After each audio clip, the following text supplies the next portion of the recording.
आज आपण करणार आहे झटपट शेव टमाटरची भाजी। त्यासाठी आपल्याला साहित्य लागणार आहे 2 कांदे, टोमॅटो, लसूण आणि गार्निश करायला कोथिंबीर। सर्वप्रथम आपण हे सगळं साहित्य बारीक चिरून घेऊ।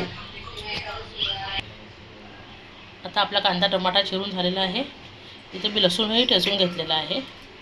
आता आपण फोडणीची तयारी करूया। एक पळी तेल घेतलेलं आहे भांड्यामध्ये। तेल चांगलं तापलं आहे। तेलामध्ये आपण फोडणी घालूया। सर्वप्रथम मोहरी घालू थोडी, मग थोडंसं जिरं आणि मोहरी चांगली तळली की घालायचं थोडंसं हिंग। आता हिंग पण चांगलं झालेलं आहे। थोडासा लसूण आणि कांदा टमाटा आपण टाकूया चिरलेला। कांदा आणि टोमॅटो बारीक चिरून घ्यायचा म्हणजे लवकर होतो।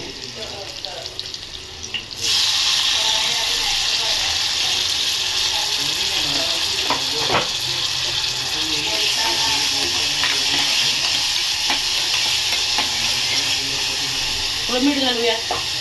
मीठ घातलं की कांदा टमाटा लवकर बनतो।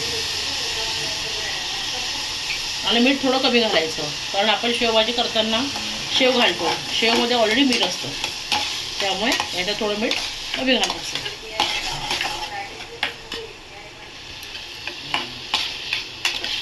जेव्हा तुम्हाला कधी घाई असते, उशीर झालेला असतो, एखादी भाजी नसते घरात, पटकन भाजी करायची असते, तेव्हा शेवभाजी ही अगदी झटपट होते आणि तुम्ही लवकर करू शकता।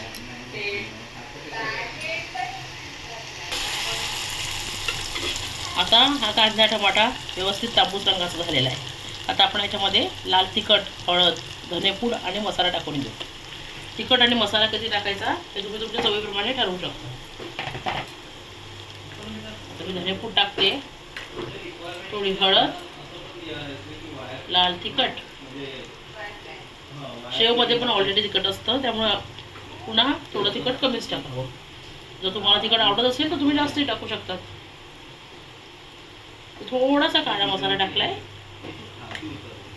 ते आवडीप्रमाणे गोडा मसाला किंवा दुसरा कुठलाही मसाला टाकू शकता।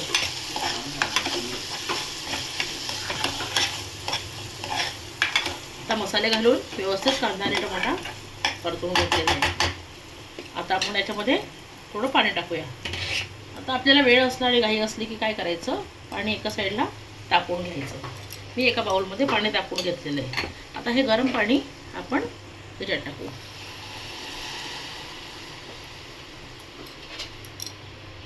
थंड पाणी टाकलं तरी चालतं, पण घाई असताना वेळ वाचवण्यासाठी आपण गरम पाणी टाकू शकतो, जेणेकरून तुमची भाजी लवकर होईल।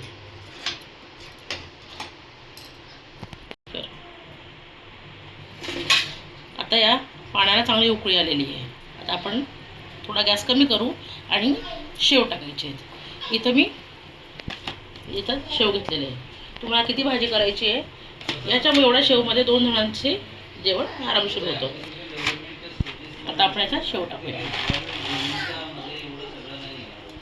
शेव टाकल्यानंतर व्यवस्थित मिक्स करून घ्यायचं आहे।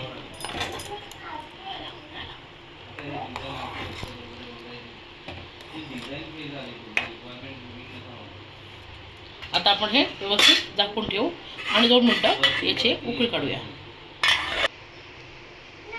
आता आपण झाकण ठेवूया।